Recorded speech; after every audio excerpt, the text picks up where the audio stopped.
on to a topic that's redefining consumer behavior wellness. Today's consumers aren't just looking for products, they're seeking solutions that align with their mental and physical health goals. So in this next keynote, Decoding Wellness, and how mental and physical health needs are shaping consumer behavior, Karan Gupta, the Regional Director, Consumer and Shopper Insights Africa and Middle East of Kantar, will explore how brands can tap into this wellness movement. So from understanding the motivations behind consumer choices to creating products and services that truly resonate, this session will provide a roadmap for staying relevant in an ever-evolving marketplace. So please welcome Karan to the stage. So over the last 1.5 days, we have been talking about technology, we have been talking about the use of AI, and there's so much. I just wanted to bring the human angle back a little.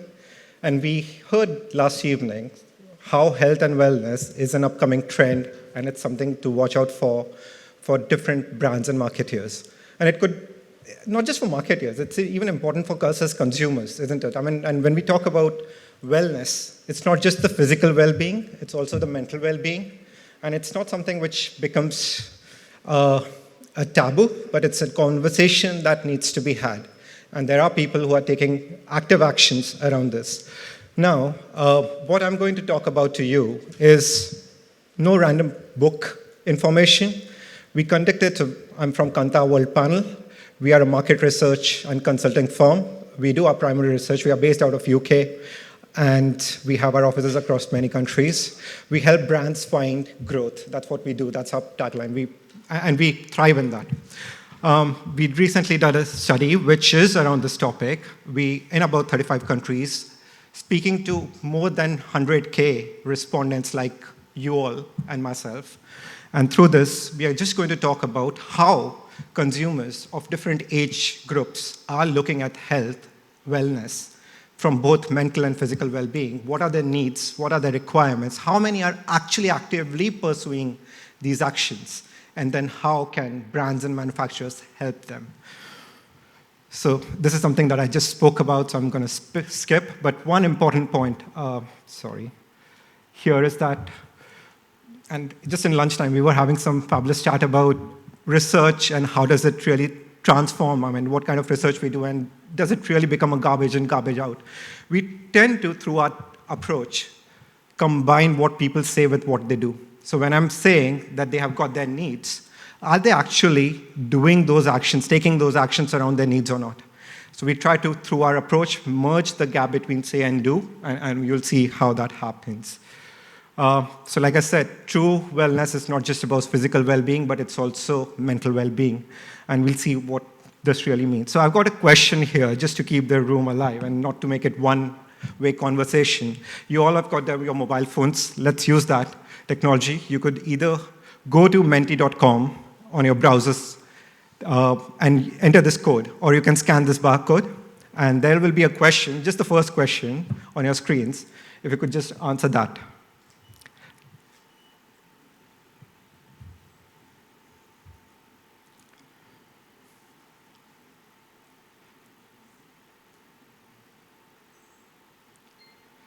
You could even log in from your laptops, going to the browser and typing in menti.com.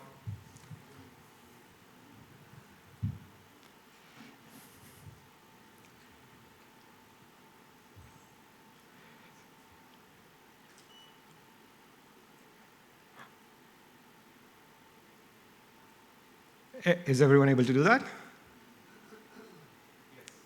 Great. You can just scan this barcode, and it will take you to a quiz, just one single couple of questions. And if you can just answer the first question for me.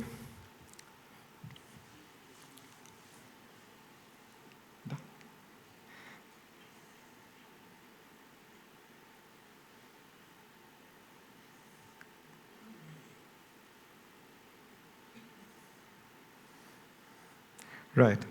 Now, you had the answers over there.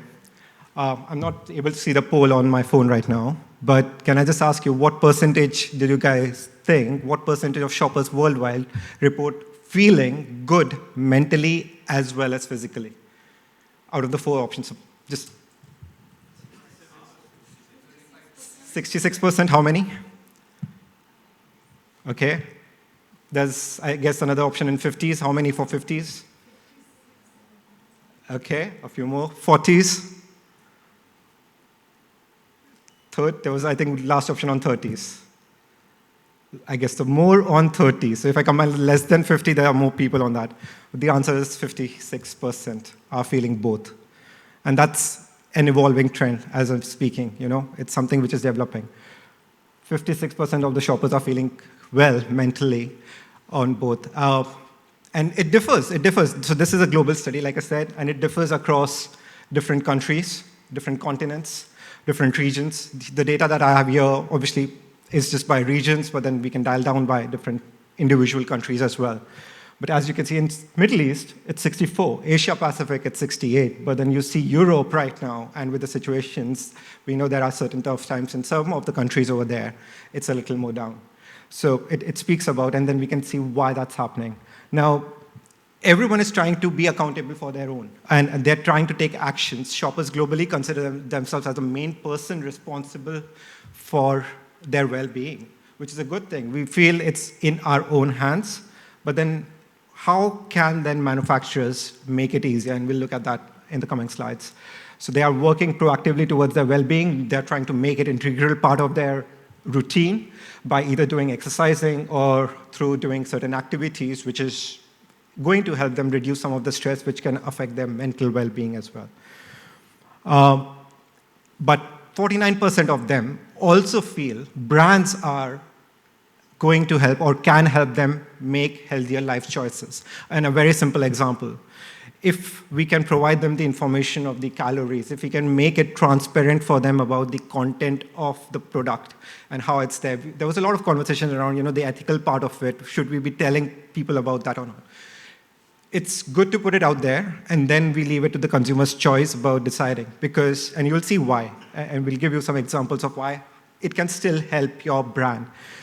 And almost half the population also feels that government also can help in these aspects.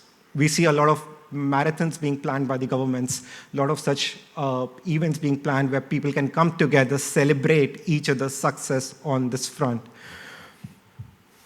On the same, there's another question, if you could go, what are the 3 biggest factors that people believe have negative effects on their health and well-being? And you would see a list of about 8 to 9 options over there. You can select, you can rank them 1 to 3. It's not moving? Yeah, possibly just maybe scan again if.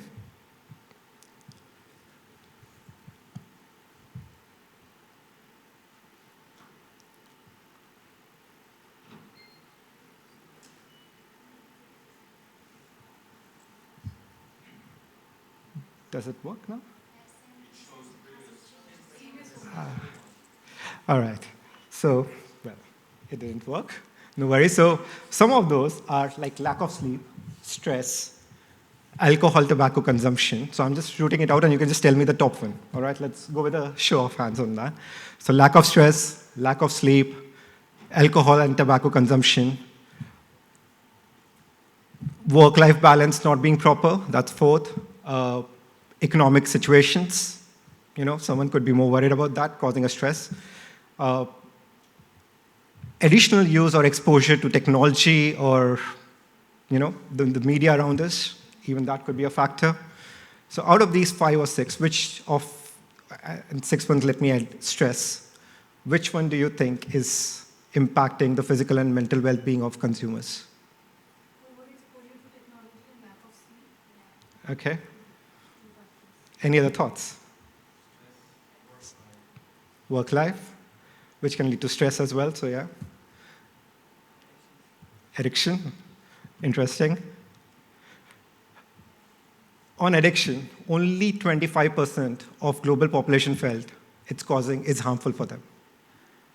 Imagine, so that's the situation. People, well, I know that, right? We all know that. It's not good, isn't it? But then there's so much indulgence into those things. Why? Because the reason of those addiction is also to come out of stress. So essentially, your grassroots problem is stress, which is caused by a multitude of factors. And that's the biggest problem that consumers are struggling with. And they're looking for solutions that can help them overcome this. So 61% on stress, weight issues, 38%. I didn't talk about these two specifically. I just wanted to keep the nutrient information out. Unbalanced diet.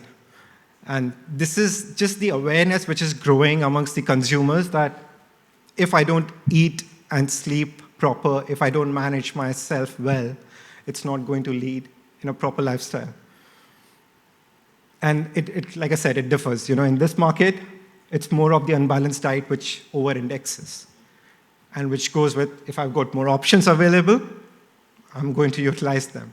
But if you go to a Latin, if you go to a Southeast Asia, this won't be unbalanced diet. It would be the other bits that would come up more. So how do we then bridge this say-do gap? People are saying these. Are they taking actions? Now let's check on that. 62% feel, like I was talking about the example of alcohol and tobacco consumption.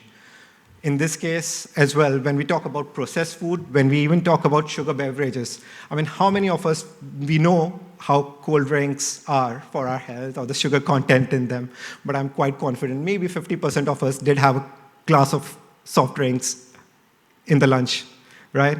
And that's a say-do gap because it's about what's available as well, but we could have chosen just to drink a glass of water or a glass of soda, but we chose to have that, and that's because to elevate some of the stress or to go through that moment, or maybe to even enjoy the moment, we require these things. So there is a treat indulgence, which is a part of consumers' lifestyle. They look for that.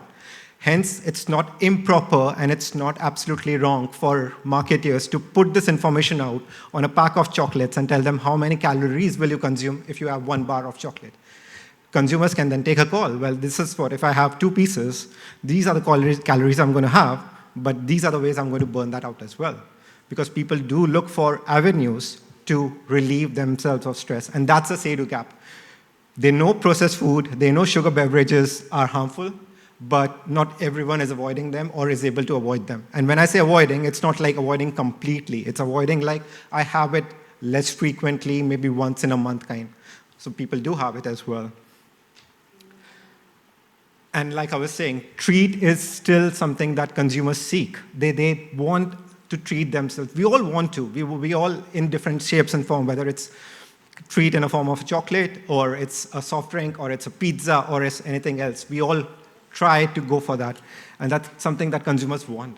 So there's no harm in putting out the information. If a Pizza Hut tomorrow puts this information, or a McDonald's puts this information, at least consumers are aware of it, what they're consuming, and they can then decide what they need to do next.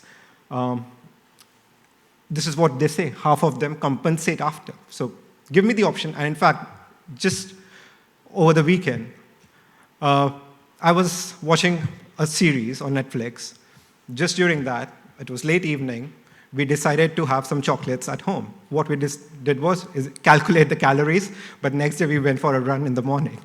Well, it's my choice at the end of the day, right, as a consumer, but with the information available to me, I was able to at least understand the risk I'm exposing myself to. It's not such a big risk, which is going to kill me, but I'm aware. So more than one, or almost 27% actually look for healthy ingredients in whatever they purchase. We spoke about processed food in the previous slide. So 1 out of 4 actually look for ingredients that are healthy. They actually seek out products which will only have healthy ingredients. But how many of the products are available to them? Are they available in all the categories that they want to purchase? And that's, again, an opportunity that marketeers have to innovate with products that could meet this white space opportunity. And there's just a little more in Middle East, less in Africa. Quite obvious why. In Africa, it's more about the basic amenities which people are worried about. In Middle East, you have got the amenities, so people are more worried about the lifestyle habits. And what are the barriers if they are looking for something which is not healthy? Well, or they want to purchase something which is healthy, packaged product, either it's expensive, either they don't have the complete information or they don't trust the product. And why do they not trust the product? Because they are not sure of what that product has in it. The ingredients are not there.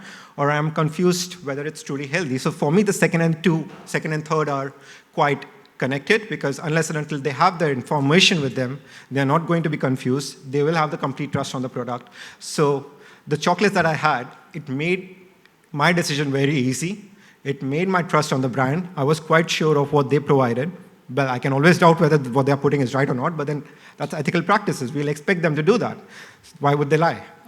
So if that information is given to me, but another brand of chocolate who doesn't give me that information loses my trust a little. So this is where the change in trends is happening. Consumers are noticing. There's a population we will see, which leads to the next question or the point. What part of the global population is actively seeking this healthy lifestyle? And when I say healthy, again, it's both mental and physical. There are moderates who are concerned, but they are irregular in terms of their actions. They're not actively seeking those out. And there are passives who are absolutely not worried about it. And, well, the pictures indicate, don't they? They will indicate the kind of life stage that the people are, who are likely to be actives, who are likely to be moderates, who are likely to be the absolute passives. And you have almost 1/3 of the global population who are actively doing something for their mental and physical well-being. They have a strong health routine. They regularly take diet actions, whether it's drinking enough water or fluids, the right fluids actually, and at the right time, having a healthy diet, having lifestyle where they are including one or the other sport in their routine. And 84% of them, that's a massive number. We are talking about 84% of 31 feel well on both mental and physical, which is a great thing. So can you see the difference that when people start taking these actions, what really starts to transform? What outputs do they start to see within themselves? It just gives you that proper positive vibe. You feel good as an individual. You feel more balanced physically as well as mentally. It brings the sharpness out there. It's just that, we talk about, we know all this. It's not something that I'm talking about new. It's been there since ages. I am sure we were grown with those ideas, but then it's just something we are not able to bring into our lifestyles. And people who want to, which is probably the most of us, it's again 1/3 of the population, but the average age consumer, they have lesser focus. Only 50% of them feel good then, right? Because if you're going to not do something about it, you'll be stressed out, you'll be feeling more tired, exhausted, not so pumped out, and that's where the well-being really suffers. But these are the potential for brands. These are the people, if you educate them, if you provide them with the amenities that to improve their mental and physical well-being, these people are likely to change their behavior. But yes, there is a population who will not, which is absolutely fine. This is a group right now, the younger population, who are less than 35s. They are significantly behind. They don't have a balanced lifestyle. They don't have exercising in it. There could be a multitude of reasons. Some of them are expensive, what they mentioned. It's lack of knowledge and trust. Or it could just be, well, it's not my priority right now. I have other things to worry about. But that's not the target. The target is the first and the second group, but that's 67% of the world population almost. And passives, we are to say, well, they're not important, but then for sure, it's something which is the biggest group in some of the regions. But like you see in Middle East, there are 41% of the passive population, which is one of the highest across the globe. And here people have all the amenities that they seek. Still, it's something which is of a huge gap. Now, this is an absolute different challenge that the marketers have. People who have amenities but are not able to take action. There's more affluency as well available in their Middle East, but still they are not taking action. So price is not a barrier. It's just the information that's been not provided to them, perhaps because of which they are not able to take actions. And again, there are champions of well-being in different parts. We have in Colombia, they are more into tea, they are more into, in Brazil, the challenges are, there are brands who are providing them with the opportunities. In UK, in France, there's so much of availability of different type of products like dry vegetables, herbal tea, plant-based, which is one of the things which is upcoming in food and beverages. You'll see a lot more plant-based products being available, either when you go and dine at a restaurant or whether you are at a supermarket shopping some groceries, you will do see these options available. And this is a case study where, what we also do is we collect the information of the regular purchases of our panel. So whenever anyone from our panel goes out and does a grocery shopping, they'll come home, they scan with us the products that they've bought, from where they have bought, so on and so forth. So we know how many of health actives are actually buying a product like an almond milk or a milk which is considered to be the healthier format, the soy milk and so on and so forth. So as you can see, 35% or the penetration is nothing but number of people buying the product, and it's 37% of the health actives buying this milk, 35% of the health moderates buying this milk. So there's sizable chunk of population, if the product is made available to them, they are purchasing it already. And amongst the value share, if you look at, if Borg was to analyze that, where is my share coming from? Who are the kind of people who are buying my brand? They are mostly the actives. They are mostly the people who are already taking these actions. But can it do something for the people who are not buying as much, or right now the moderates who are not contributing? That's where the opportunity for Borg would sit in the future. To understand who these people are, to understand how I can target them, how I can reach to them, how I can provide them the offer or the product that's going to appeal to them. So the moderates also are an important scenario. So in conclusion, the role that different brands can play to then bridge the say-do gap or help the consumers take suitable actions, be transparent, clear, short ingredient lists on the packaging during the communication on the product labeling could be really beneficial. Transparency is the new way of creating trust. We just spoke about that in the morning. We spoke about that in the sessions yesterday as well. And this is what it is. There's no room for unethical, because we are going to get found out as brands in the future. There's no room for hiding the facts. So it's all the more better that we put it out there and let the consumers take the decision. There's room for fun and indulgence. We were talking about how you could have campaigns which could be quirky. You could have some viral trends created. At the same time, we saw in the study that people do look for indulgence. People do look for treating themselves. So there's no harm in actually letting them know that this is what your brand could offer. And we don't stand for health. Some of the chocolate brands could just raise their hands and say, well, I'm not there for any health proposition. My proposition is to treat you. It's going to give you the energy boost that you're looking for. It's going to give you the mood uplift that you're looking for. And that's what they need to do to bring down the stress levels that the consumers are facing, because that's the biggest challenge that people have globally. Delight the health actives, which connects back to the point that I was making. If you position your brand more as an emotive connect, if you start talking about health as an emotive driver rather than an output that someone is seeking, people are going to resonate much better with that. How you can make your brand partner in the journey of this being healthy is what it's all about. And motivate the moderates, because that's a population who are currently looking for options. They're not buying them due to different reasons. If you can motivate them, if you can connect with them, there could be a lot of ways of doing that. Reward-based programs is one. I mean, we talk about loyalty-based programs. It's similar. If someone comes and purchases, if you've got a QR code on your packaging, and if you ask people to scan that, if you give them some bonus points of purchasing a product that's healthy, and they keep accumulating that, it's just something that can motivate people. It's like a gamification. And we know gamification thrives on motivating people. When I see a reward for me doing certain actions or a task, and I get rewarded for that, that's going to motivate me to go to the next level and keep me engaged with the brand.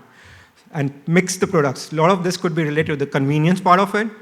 How do we make the healthier options more convenient for people? Because as soon as we talk about convenience, people might think, well, it might not be healthy, because it's going to be packaged, it's going to be having already some of the artificial ingredients, it's not going to be healthy for me.